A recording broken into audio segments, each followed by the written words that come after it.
Maxwell, he then conducts the eulogy and asks Niles to chime in because he's just dying to get out of this. But he goes, Imogene, faithful friend, constant companion, peanut butter lover. And then he goes, Niles. And Niles goes, oh, I'm too overcome, sir.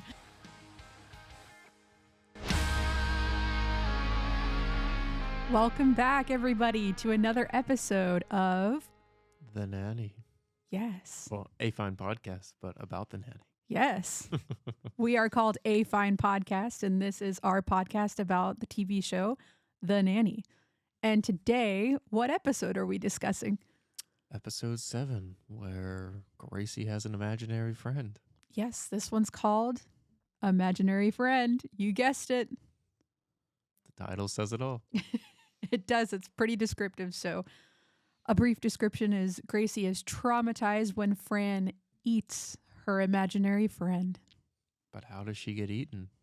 We will find out soon. You got to stick around to find out. So what'd you think of this episode? Yeah, I mean, this is where they are really just drilling into this Gracie with psychological issues, and they just take it all the way in this one. Just all about her and her problems. They really focused in on Gracie for sure in this episode. So I think you really get to kind of see a lot about Gracie. Yeah, definitely. So we'll explore that now. Yep, I enjoyed it. So I can't wait to review this next episode. We're excited. So here we go. The first scene, they're in the living room, and Fran and Gracie are playing with dolls and stuffed animals. And Fran says she loves playing with dolls, but then Gracie says they're not playing. They are in group therapy right now. So Gracie has her dolls in group therapy. Right, they're not playing tea party or anything like little girls do. They're in therapy, which is a non-common small girl activity. It's for the sophisticated girls who are dealing with psychological things going on. At age Adult problems 6. at age 6. Yeah. Yes. So Fran says, thank goodness, because Ken and Barbie are fighting. And it seems like Ken found out that Barbie had a fling with G.I. Joe, which, who is G.I. Joe? G.I. Joes were established. They were, it's short for government issued. And they were the military back in what they were issued basically for World War I. That's what they called them. They just called them government issued Joes. Turned into G.I. Joes. And government issued Joes? Yes. I had no idea that's what that stood for. Wow. Did you? I learned that in history a long time ago. Wow. It's stuck with me ever since. Wow. So you didn't even have to use Google for that piece of knowledge. No. I'm so proud of you. Yeah, thank you. That's awesome. So basically a tougher looking Ken doll. Yeah, right. Which I don't know how much tougher Ken can look. Well, you think he looks pretty tough? No. No, I meant that in a more negative connotation. Oh, okay. Wow. All right. Well, Fran says that the affair took place right before Desert Storm. And Desert Storm was an operation that was the first major foreign crisis in the United States after the end of the Cold War. Indeed it was. Yes. Yeah. So I'm familiar with this one. wow, that's great. So when did you learn this one? I mean, well, I wasn't born when it occurred, but I mean, I was shortly after. Yeah. I was born, and then I learned all about it as a wee lad. Well, that's great. No, I mean, I learned it in high school at some point or middle school, one of the two. Okay. So Fran says that Barbie lost her dream house and never said a word. And Gracie said she must be in denial. And Fran says, well, look at her feet. That's all from frustration, and never trust a woman who can't wear flats. So I think she's talking about like her curved, unnatural looking Barbie foot. Right, the little dolls that they make them is quite The foot arched. has an arch. Yes, Yeah, very it's severely big arched. arch. Yeah, I think a podiatrist should probably check that out. Yes. for sure. Yeah. That's a problem. Or a chiropodist. The chiropodist should check that out. Yeah. She's walking on her toes. Get to some bone cracking. Bone foot cracker. Yeah, bone cracker. With a foot cracker. With a foot cracker. So that's how that scene wraps up. And then we go into the theme song. And then we go into our next scene. And here's where we see Maggie, who has a new hobby of playing the piano, but playing it quite badly here this whole episode. Well, I mean, she's learning. She's practicing. You gotta give her some slack. Yeah, she's You new gotta start at it. somewhere. She's new at it. Yeah.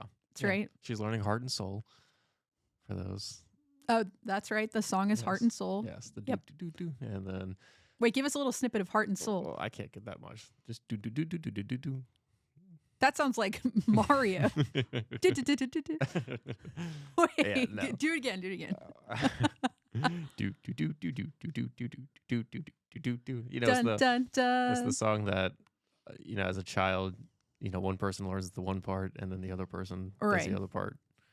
The second person comes in with a dun dun dun. Well, yeah, Da-da-na-na-na-na. the bass and the treble. Yeah. One does the bass and one does the treble. But as a experienced pianist, you should be able to easily do that with both hands. Talk to us about your piano lessons that you had as a child. Okay, where is this going from? Did you at first play bad? Well, of course. Everyone starts off bad. No one starts out playing Mozart. Well, playing like Mozart. You can learn Mozart in the beginning. That's but true. Do you remember your family members in your household reacting in the same way that Maggie's family members reacted to your No. playing? Mine were a lot more, Encouraging? yes, because they understood the pains of practice and, The pains yes, practice. of bad sounds until you can improve your fingers. Well, that's great. I'm glad they understood that because here we have Brighton saying, please make her stop playing. It's torture. And then Fran says, you don't know what torture is. My sister played the zither. And she said, once my ears actually bled from this. And have you ever heard of the zither before? No, I'm not familiar with that instrument. Yes. So I wasn't either. So what I learned is a zither. It's part of a class of stringed instruments. In modern terminology, it's more specifically referred to an instrument consisting of many, many strings and stretched across a thin, flat body. So it's like a guitar-ish looking thing with a ton of strings. Way more than a guitar. Okay. Yeah, I've seen those. I didn't realize that was what they were called, but Pretty unique name. yes, yeah. So Maggie says, well, my teacher says I have nimble fingers. And then Niles is cleaning here, but Niles can't resist but chiming in. And he says, sign language is an excellent hobby. So even Niles is trying to get Maggie to stop. Yeah, and he doesn't lay back the punch here. He just comes out full swinging. Pretty big insult. Yeah. Trying to encourage Maggie to drop her piano playing. From total sound to no sound at all. That's pretty sad. So we see Niles and Brighton both being very discouraging towards this new hobby. Yeah, pretty much the whole family. Well, I guess Fran somewhat doesn't display any. I think she's like trying to just say, oh, come on, guys. And then everybody else is bringing her down. And later we will see that also Maggie's father is not supportive of this either. So very interesting. Yeah. So in the meantime, Gracie, she's playing checkers with her imaginary friend, Imogene. And this is where we hear of Imogene for the first time. And then they go to play hide and go seek together, her and the imaginary friend. And Fran says, I'm not worrying now, but I will start to worry if she has an imaginary prom date in the future sometime. Right, because I think maybe little children at this age would probably have maybe an imaginary friend. Or it just shows maybe she doesn't get out enough and she has to make friends on her own. Yeah. Maybe she doesn't make friends in school or something. But maybe it's natural for children. A child. I didn't have an imaginary friend at this age, but maybe it's natural for some other people too. I didn't either, but I feel like that could be pretty normal. Yeah. Play pretend. That's a big thing that kids do. So That's true, yes. The piano was my friend. Oh, that was your only friend, Yes. the piano. Nice. So I can tell you're really passionate about the piano. That's great. Fran suggests they all get together and play Old Maid. And then Brighton has a remark towards Fran.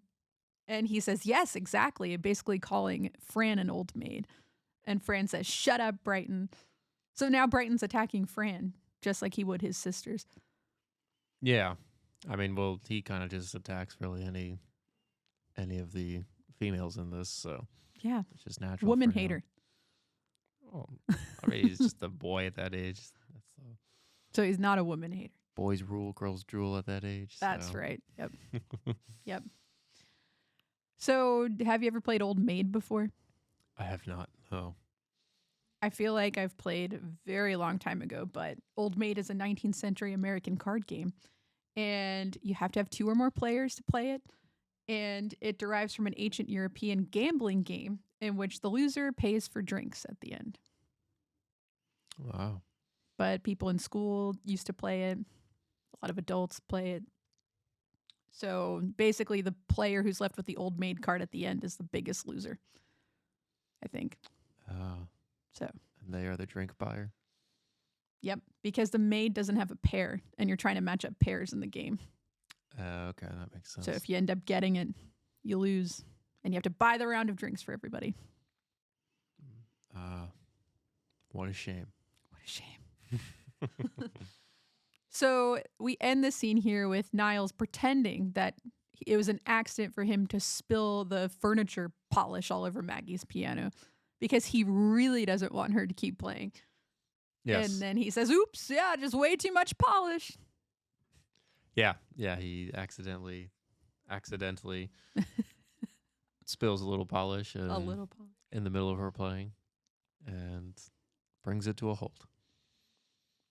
Maggie needs her practice, guys. Come on. Apparently she needs to practice with no one around in silence by herself. It's too bad that the piano is just in the grand place of the living room area. So, Well, yeah, you're not going to put that in her room or something. It needs to be out. Well, maybe Max needs to invest in a small little one that she can, a keyboard or something. Electronic she can play keyboard. in her room quietly so no one can hear. Yes. And then when she's ready to perform, she can use the nice grand piano. That's right. Because these people can't stand to be around someone practicing music. Yeah. I mean, they're on Broadway. They should they expect great masterpieces. That's true. You know, it's too bad Maggie just can't come out playing like Mozart right away. So, Yeah. well, this leads us into our next scene, which is at the psych office. So Fran is at the place where Gracie goes and gets therapy. So the admin, the front desk person, says, "Oh, you must be new here," and she's talking to Fran, and Fran responds back and says, "Are you nuts?" And then the other patients look up at her, and then Fran says, "Well, not that there's anything wrong with being here." And then she says, no, I'm just here to pick up Grace. But a fun fact is that the 2 patients in the waiting area that look up at Fran, they're Fran's actual parents in real life, Mort and Sylvia Drescher. Oh, I didn't know that. Yes. So her parents made an appearance. Wow, very quietly and stealthily onto the show. Yeah, I don't think they said anything. No, they just stared Looked at up. her. Yep. Yeah. Yeah, that's pretty cool. So that was pretty cool. And then Fran just goes on and on and on to the front desk woman, and she says, if Gracie babbled about that little chutes and ladders incident, I did not cheat. She just can't count. She's trying to defend herself in this office. And then the front desk woman says, please sit down. You're disturbing the other patients.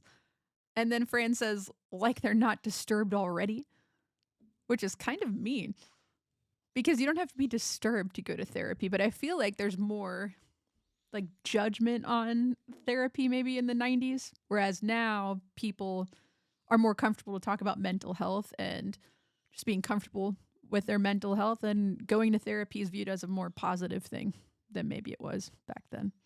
That's what I'm taking from this episode. Yeah. I mean, it was taken a little more harshly back then. So Gracie then comes out and says she made great progress in her session, and yet she's still playing with Imogene. And then Fran says to everybody, that's what a $150 session will get you. Yeah, so clearly they make a lot of money. And Fran is saying they make a lot of money and she doesn't see much progress, which progress can take a while for problems as big as this one. Yeah, as much of the experience as a 6-year-old has experienced in life. Yeah. Yeah. So this next scene, we see Cece and Maxwell in Maxwell's office, and they're on the phone with a costume designer. And Maxwell is trying to be very nice to this costume designer who maybe didn't design something as well as he should. And then Cece just goes all in and calls him a talentless hack. And then Cece's sad that he hung up on her. Why is Cece sad that he hung up on her after she was so mean to him? She's just speaking the truth. She's just laying it on him, and I guess he just can't handle the truth. Would you be that direct with somebody? I mean, probably not, but she had an opinion to state, and she stated it. More specifically, she says, the designs, they're grotesque. You couldn't design a dickie, you talentless hack. Yeah, that's quite the set of words there. Cece is just brash. Yes. Which we find out, in case I was not familiar with what a dickie was, but a dickie in clothing for men, a dickie is a type of shirt front that is worn with a black tie and white tie evening clothes. The dickie is usually attached to the shirt collar and then tucked into the waistcoat or cummerbund. Wow. I mean, I know what it is. Hearing the I just didn't know that was called a dickie. So. Did you ever wear one? Yes, I've worn one before. Wow. Yeah, when my parents and I, we went to the theater and I wore one. Wow. How old were you? I don't know, high school probably. Wow. And what did you think of it? It was lovely. I felt sophisticated. Very fancy. Yes. Okay. So then Fran comes in here and she says a line about catching flies. And she says, you catch a lot more flies with honey than you do with vinegar. Although I'm not sure what anybody would want with a whole bunch of flies, unless, of course, you're a lizard or salamander or something. And did you know where this phrase came from? No. Do you know what year it came from? 1956. 1700s. Wow. It's an old proverb from the 1700s. Flies represent anything you want to achieve. Honey is sweet and represents anything pleasant that you do to get what you want. And vinegar is sour and it represents anything unpleasant you do to get what you want. The phrase makes sense. Right. I didn't realize that's where it came from. But yeah, no, it's a well said phrase. Yeah. It tells you to use nice methods rather than unkind methods in dealing with other people. And basically it just means you'll be more successful in life if you're nice rather than being mean. So yeah. Be nice. Be nice. But it is kind of weird, and Fran points that out, that it's flies, and why would you want to catch so many flies? Yeah. I mean, unless the flies represent the clothes, and they need a lot of clothes for their costumes. Wow. Yeah, I went there. That's somewhere I don't think anyone has been before. It's deep thinking. So Fran is just babbling on about this stuff, and Maxwell says, why are you babbling about reptiles in my office? And Fran says, I really want to talk to you about the kids. And Maxwell then says, oh, is this about maybe canceling Maggie's piano lessons? So this is where we see Maxwell's just disdain for Maggie learning the piano too. Yeah, it's pretty upsetting to see, but I guess he has disdain for it and apparently believes she has no talent to proceed, so he wishes to drop the guillotine on that skill. If you don't come out being a professional piano player in Maxwell's household as his child, you're cut off from everything. Cut off from the will. And the will. But maybe I don't know. I guess obviously the players of their pianos he's experienced in Broadway are very skilled, and He's probably too used to it. maybe they mastered the skill at age 6 or something. Yeah. They came out just playing the piano, so by her age they were already playing at their own concerts and whatnot. So he's just not used to. I don't Good hard work. know. Good practice work. Yep. Well, it's just too late for it. She should have started apparently at like age 5. Tisk, tisk. This episode has me feeling really sad for Maggie. But she doesn't seem to get bothered by it. So she rocks on, continues on with it, even though everybody else is not loving it. So Fran, she's supportive here, and she says, so she's not Liberace. Is that such a crime? And who was Liberace? Liberace was an American pianist, a singer, and an actor. He was born in Wisconsin to parents of Italian and Polish origin and enjoyed a career spanning 4 decades of concerts, recordings, and television, motion pictures, and endorsements. Wow. At the height of his fame in the 1950s to the 1970s, he was the highest paid entertainer in the world. Wow. Way to go, Liberace. Yeah. I don't think I've heard of anything of it. Well, maybe I'd pick up Probably on it, have, but you just don't know it. Yeah. Yep. We're going to have to look that up. It's flying under my radar. So Cece says in some countries they'd cut off her hands by now. And then Fran says, I have a question for you. When they shot Bambi's mother, did you find that a sad moment at all? To which Cece says, I'm sure she's mounted on a nice wall somewhere. So that's not great. Yeah, Cece's just... Wow. She doesn't care. Not sympathetic. Not sympathetic. Didn't cry during Bambi. Nope. Cece didn't shed a tear. Nope. And also, I was going to mention too, where they cut off the hands in other countries for playing bad piano.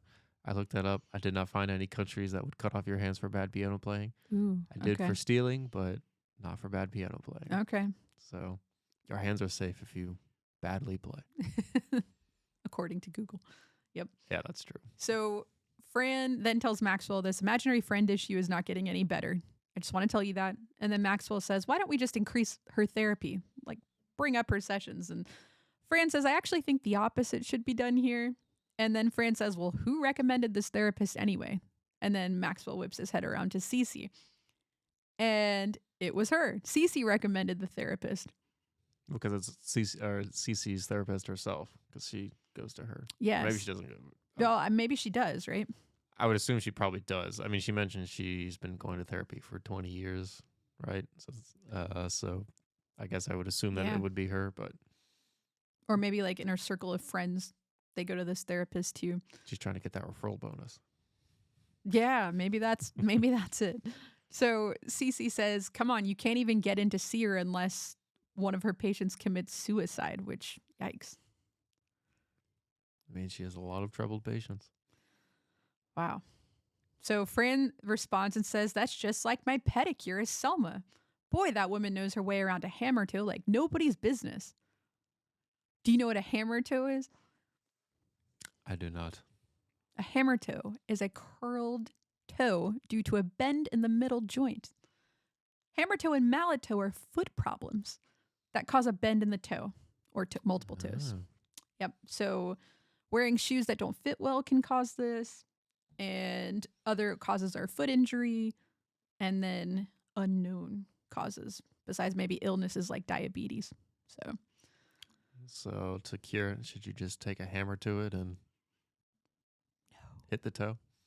Go to a podiatrist. Since it's bent up like this, you just take the hammer and maybe they call it that because it looks like a hammer hit your toe. Well, but it's like already. This. Why would it look? Because it's bent. Yeah, what, you hit your finger like this and it goes down, I guess. I would think I just would have hit it and straightened it back out. Oh, so maybe you're right. They take a hammer on the top and then chisel it back into place. They don't chisel it, they just smash it. How do you solve a hammer toe, guys? Yeah, I don't know. If you know, let us know. Please let us know. I think you just hit it with a hammer. I hope you don't. It sounds painful. So Max says that Grace is a very complex child and therapy is a very important outlet to her. And Fran says, well, look, if she needs an outlet, I'll take her to Jersey. They have Ralph Lauren and Donna Karan. So she's talking about fashion outlets. Right. She needs, what Fran says, a little less Freud and a little more fun. That's right. So, and Fran is very much into fashion. So she's trying to get Gracie into one of her hobbies to focus on something else. Right. Take away from this craziness.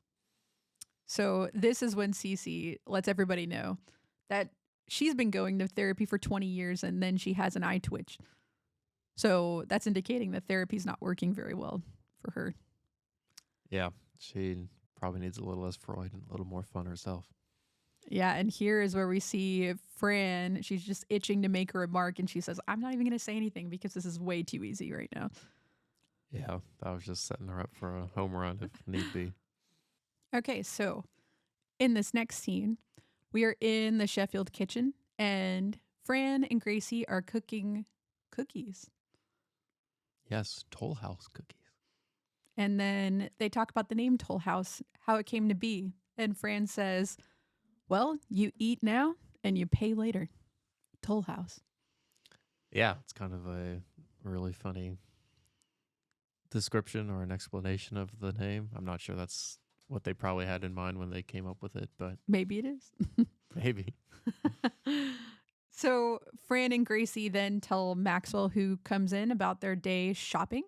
And Gracie said she made a salesperson cry from trying on every pair of shoes and not getting anything.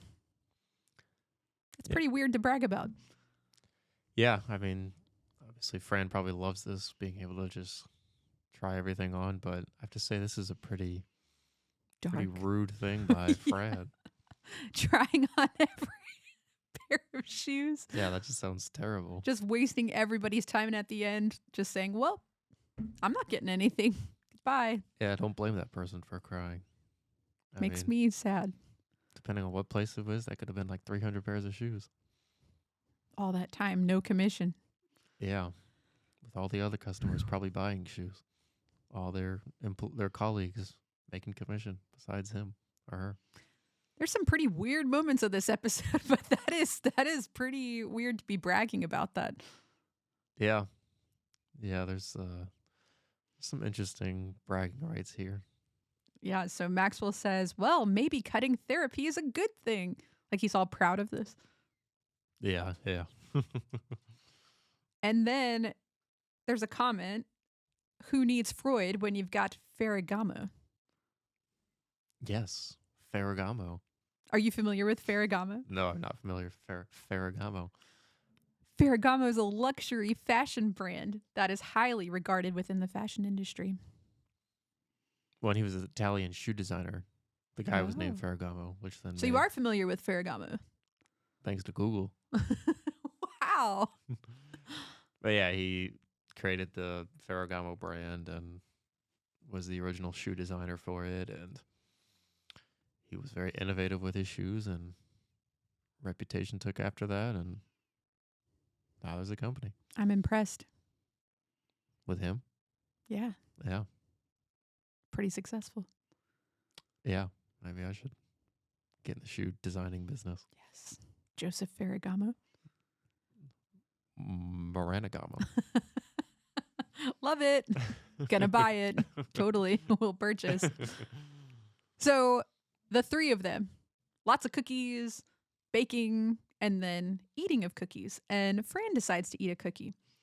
And then this is where Gracie says, Fran, my imaginary friend was on that cookie. Imogene, you ate her. So she's blaming Fran for digesting Imogene. Yes.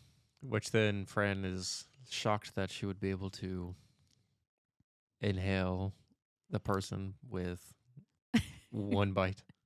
But she finds out that she is the size of a finger, her whole body, so...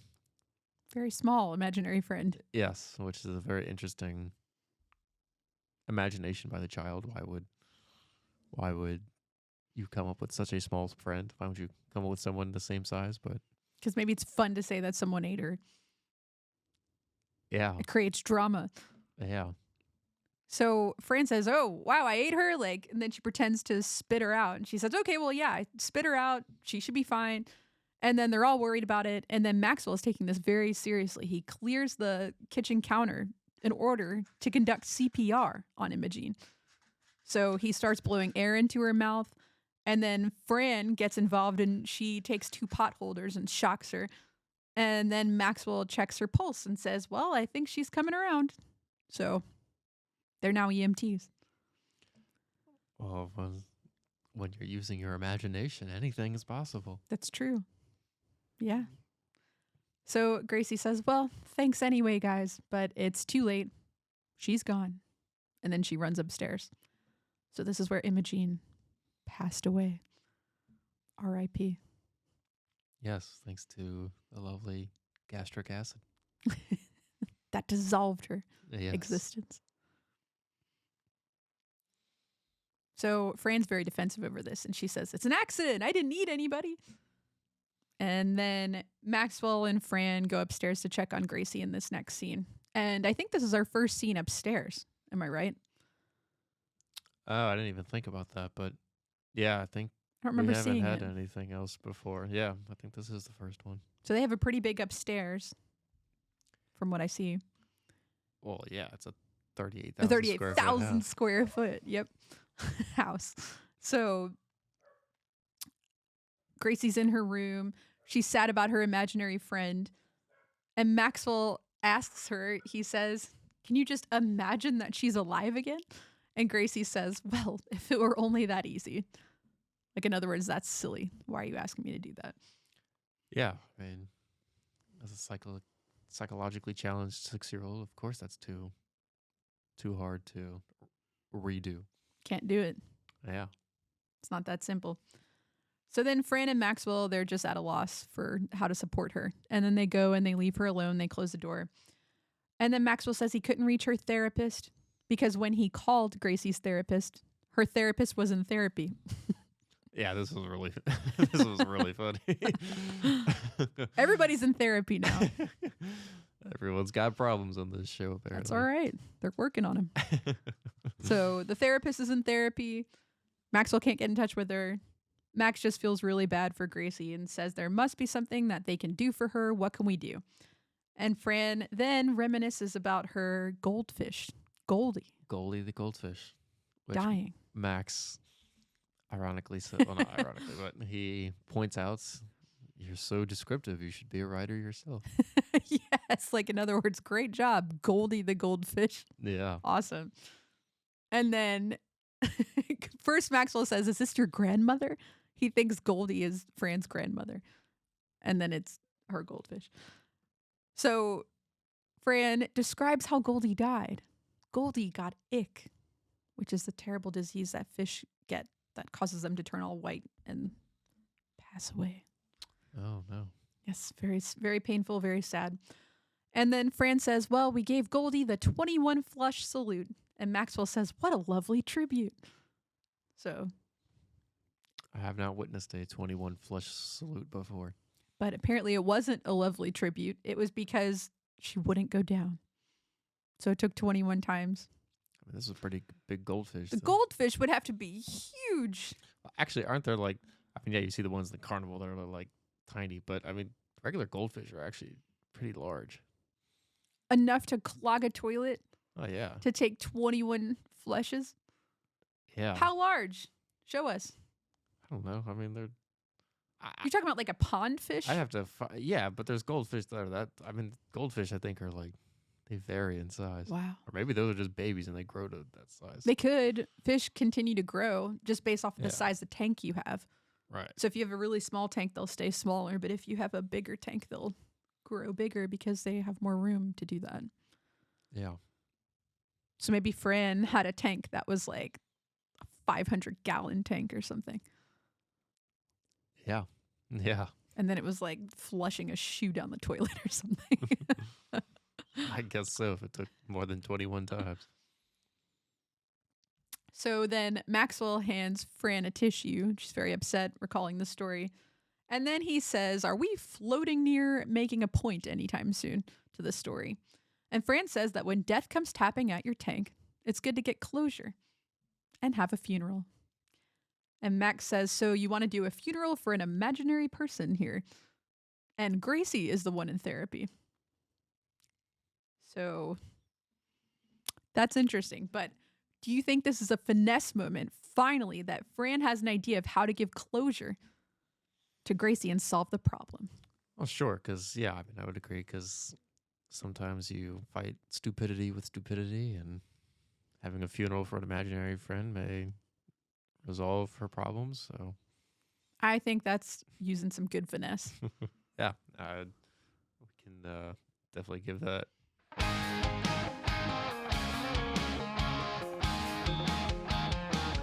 Fran finds finesse To her. And the idea for a funeral. Yes.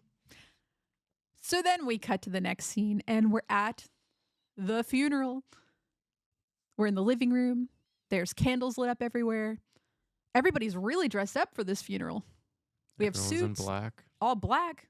They're really respectful of Imogene. It's a real funeral. It's a real funeral.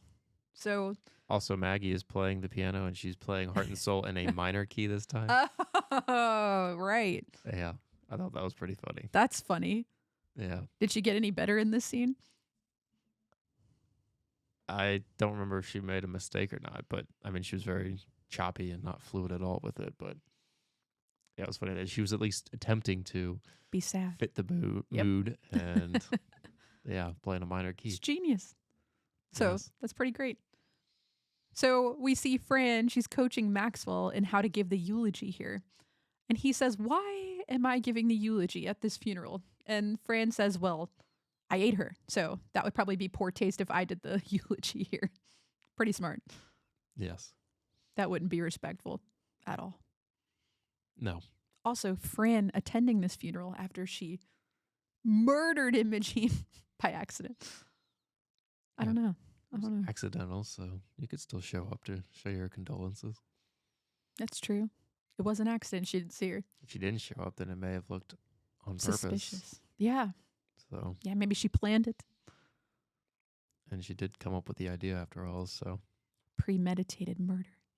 Let's make cookies. well, the idea of the funeral, not the murder. Let's make cookies. Let's put your small imaginary friend on top of the chocolate chip dough. Mm.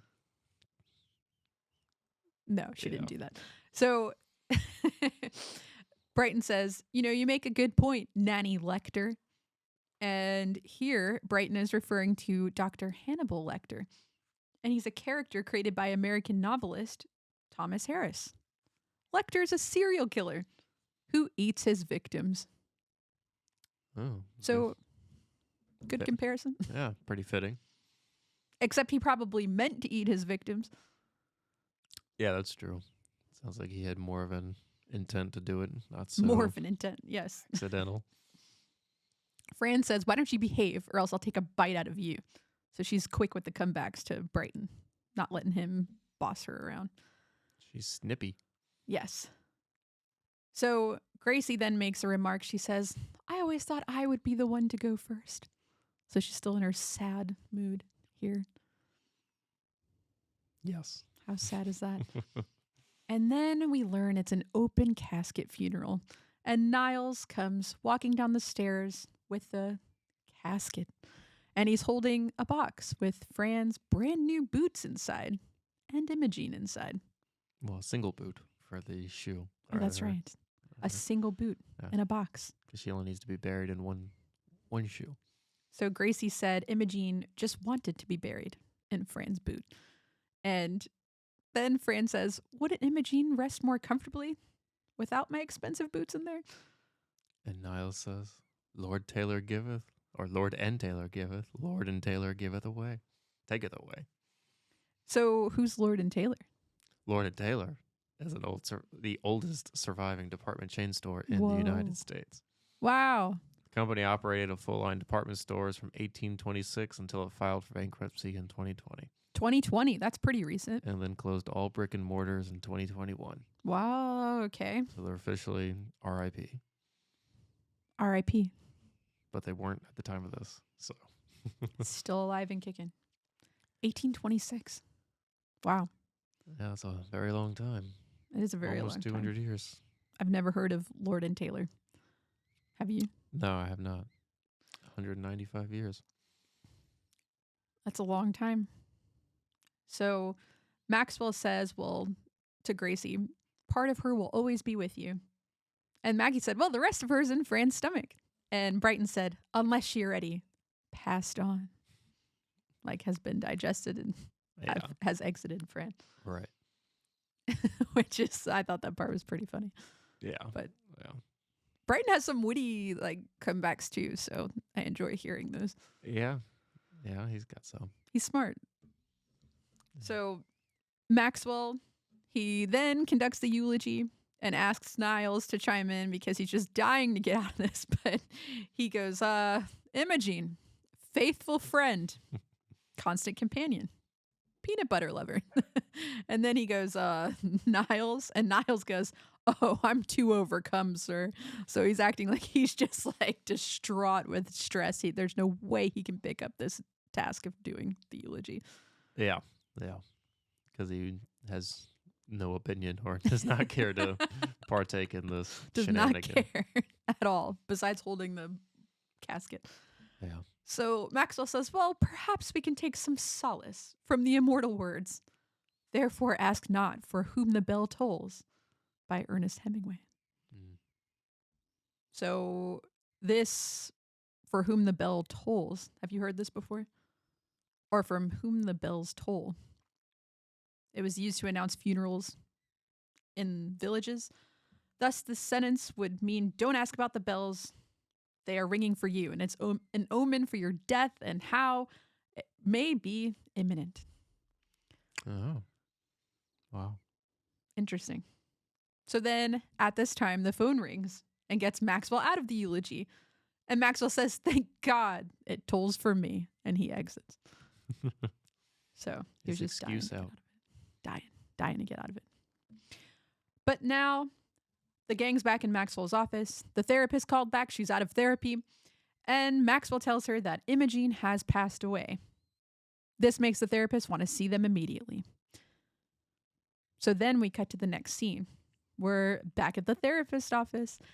And did you see Fran's outfit, by the way? She's wearing this Yeah. I bright colored read outfit. something. Well, it was like black and white, but then it had like fruit or vegetables all on it Vegetables. that were brightly colored. and- Yes. So yeah, we're still continuing on. She's got the watermelon outfit. Now she's got this medley of vegetables now. So I there's liked like it. an eggplant. I love the eggplant. That was my favorite part. Yeah, about it. there's two others that are escaping me now, but It was a yes. cool outfit. Also, the buttons on it were peanuts. Oh, really? Yeah. Yeah. What? I didn't see that. Yeah. So it was very, That's very- really cool. yeah. Which actually, I don't know. Well, peanuts a nut, so that's not.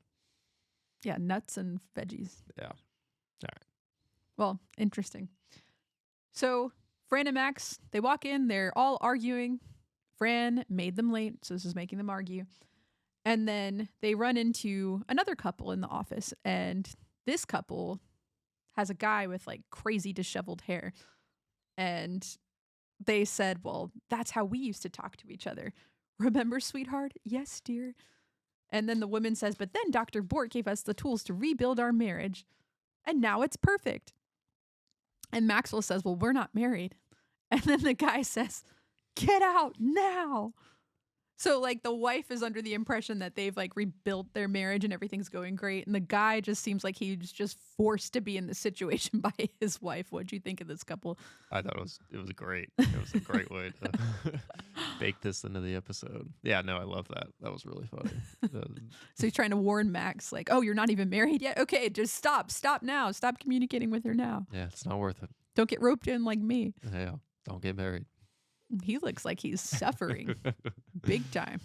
Yeah, doesn't sound like that marriage is working out well. No, they're working on it. But maybe she thinks this is the solution and he doesn't agree with it. Maybe they need some more fun and less Freud in their life. Yeah, they need to go shopping, Yeah, fake shopping for shoes. yeah, just never buy any, but try them all on. So then Fran and Maxwell, they're fighting a lot. And Maxwell just seems confused with everything and Fran's involvement. So would you classify this as a dapper daddy moment if we had one?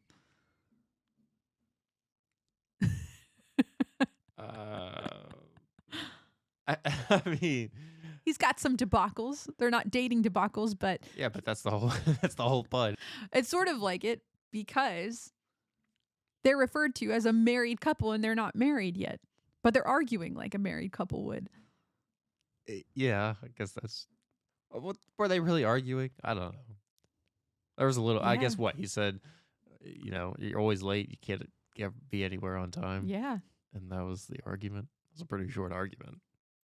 I mean, that'd be a pretty sweet argument to have just last 2 seconds like that. No, but listen how the argument goes on. Fran says, "You know what the doctor's going to do, don't you?" And Maxwell says, "Oh." So Fran says, "You know what the doctor's going to do, don't you? She's going to try to pin this whole thing on me." And Maxwell says, "And she'd be wrong exactly how?" Because he doesn't agree with Fran at all. And Fran says, "Well, I'm not the one that cut back on Gracie's therapy." And Maxwell says, "You're the one who suggested it." And then Fran says, "Well, since when do you listen to me? In other words, it's all your fault. You did it." "Yeah, sure, I talked, but you're the one who did it." So then the couple says, "Oh, he walked right into that one." So they're fighting like a married couple. All right, yeah. I mean, The biggest stretch. Daddies, dating debackles. there it is. The biggest stretch yet. So Fran says, I never would have suggested this. If I knew then what I knew now, I never would have suggested this." And Maxwell says, "Well, what do you know now?" And Fran says, "Oh, well, I have heard all about your family tree and how they're just full of mishuganas." Have you ever heard of that word before? Absolutely not. So mishugana is a mad or idiotic person. Oh, Yeah. so he's just filled with angry people.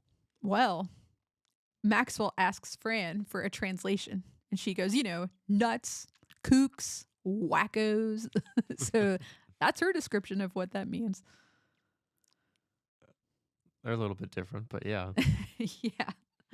So Maxwell says, "Well, my family's dementia is just a vicious rumor. Just because my great aunt Hermione lived in a gazebo with a giant hoot owl doesn't mean that everybody's nuts." And Fran says, "There's the queen of normal." Yeah. It's quite a description. Or how Uncle David has a magic kilt. Oh, yeah. So we've heard a lot about Maxwell's relatives here. Yeah, but this is weird because I would have kind of expected them to like play.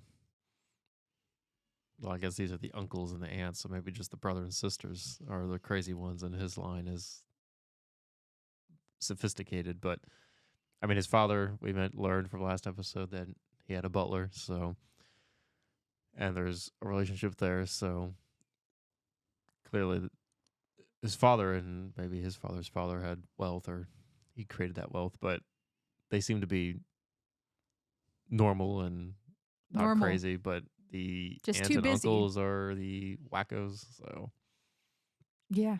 that's kind of an interesting. I really don't think his family's all classified as normal.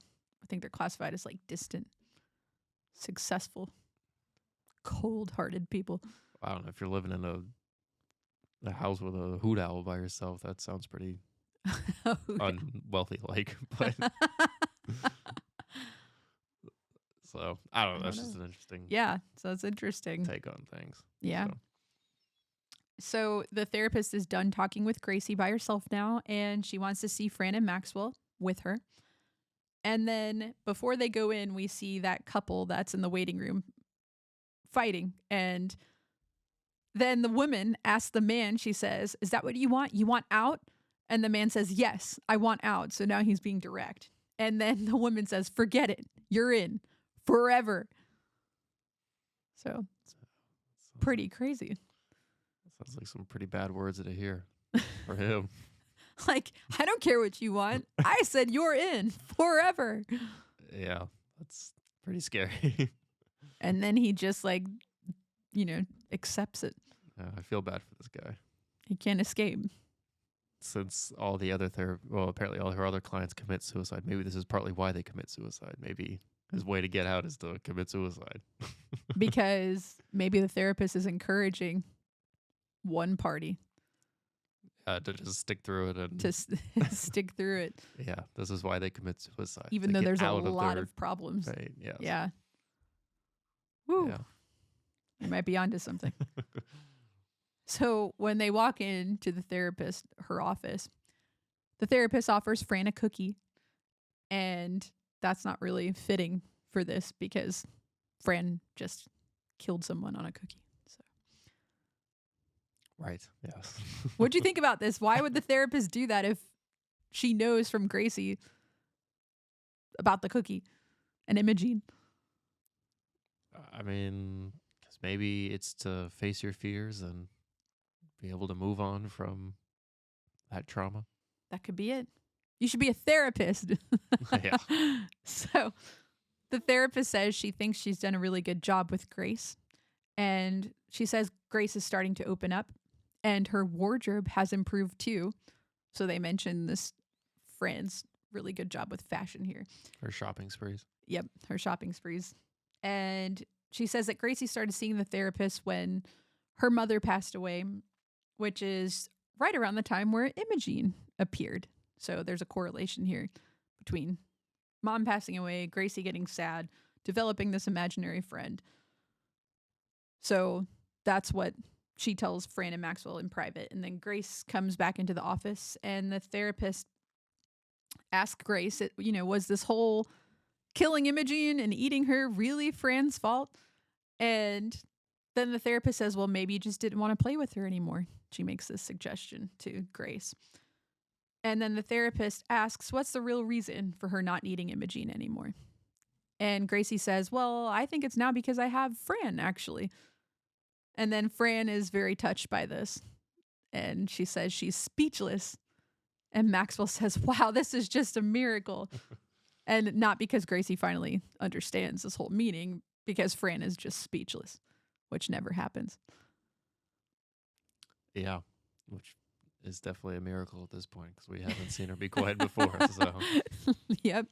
So then Fran says, wow, well, this is great. We solved everything. Maybe therapy isn't such a crock.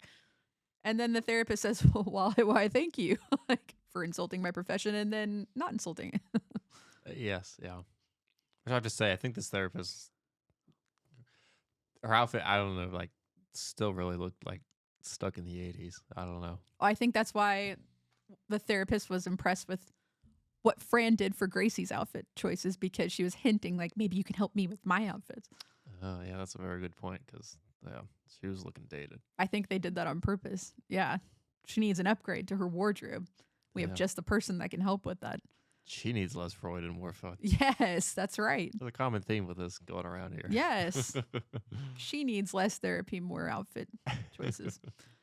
So then we end with Gracie offering Fran a cookie in the office. And Fran, before eating it, just wants to make sure for absolute certainty that nobody is sitting on it. Yes, which there is not, which signifies the imaginary friend is gone for good. So then in this next scene, Fran is outside digging a hole, and Niles comes up and says, what are you doing? It's 3 a.m. It's pretty late. And then Fran says, well, thank you, Big Ben. Yes. So what's Big Ben? Big Ben is the famous clock in London. That's the clock tower that displays the time there. And of course, Niles being British, is Big Ben is quite fitting for him. So Yes, and Big Ben was originally a nickname for the largest bell. So, oh, I didn't know that. yes, Wow. of the great clock. A striking clock with 5 bells. Oh, The great clock on the Elizabeth Tower. the great clock of London. So then Fran and Niles are outside and they're talking. And then Fran, we figure out, is trying to dig up her boots, dig up the casket with Imogene to get her boots back. And Niles suggests, why don't you just let the souls rest in peace? But he's talking about shoe soles. Yeah, no pun intended here. Yes. So Fran tells him, you'd be singing a different tune if your wingtips were pushing up daisies. What's a wingtip? Those are shoes. They were the style of shoe for men back pretty much in the 50s that were, they kind of looked like they had, they called them wingtips because they looked like wingtips. They had a little design that, I don't Looked know like how a to wing? describe the design. Yeah. I mean, there was like looked like a little head and then a little arms to be like eagle's wings or something. I mean, they're common ones you see with like, that part was white and then the rest of the shoe would be black for like Got a it. suit or something, or like a tux probably, but Fancy shoe. yes. Yep. So a wingtip shoe is characterized by its M or W shaped toe, if you look at it from Mhm. above, which is interesting. Yeah, that's a better description of it. The toe of the wingtip draws a line towards the sides of the shoe that resembles the wings of a bird. Like the eagle. Yeah. So Niles then starts to help Fran because he realizes Fran is not giving up on this until she digs those shoes out. He says maybe if they dig a big enough hole, they can bury the piano. He really hates Maggie playing the piano. Yes, yeah. So he mentions this yet again. Yes.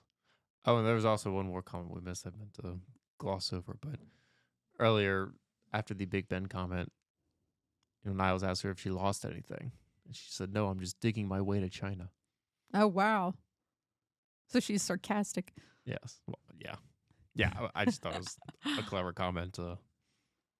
It's one of those things where someone's obviously just doing something that you just ask, where...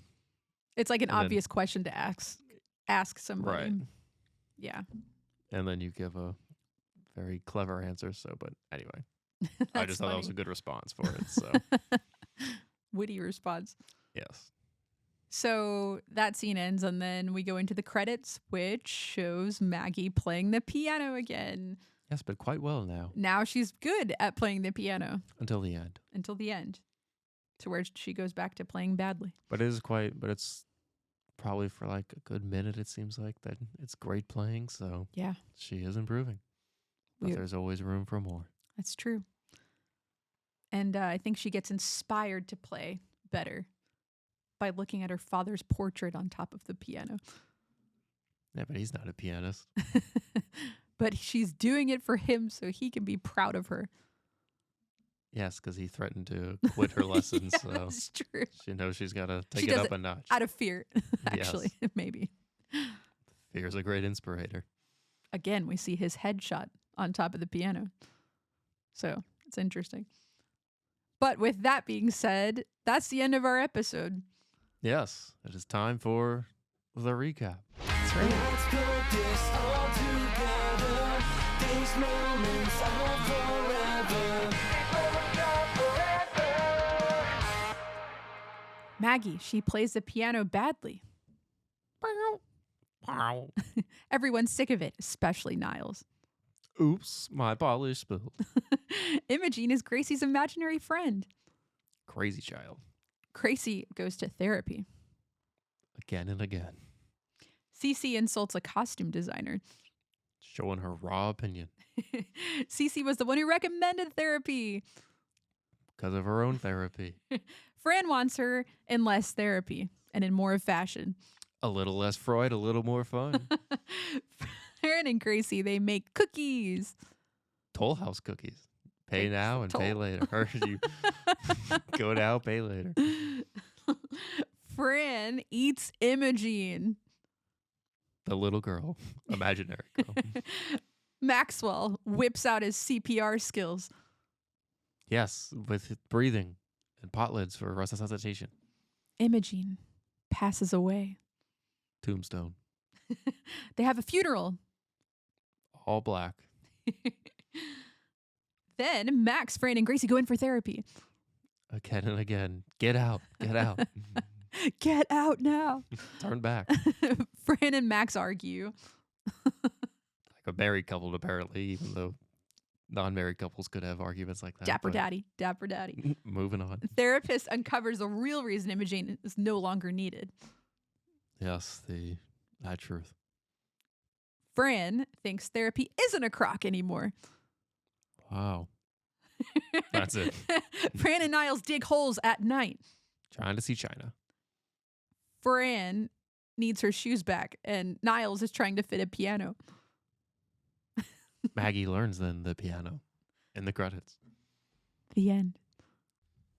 Well, that concludes the episode. It is done. We are done reviewing Imaginary Friend.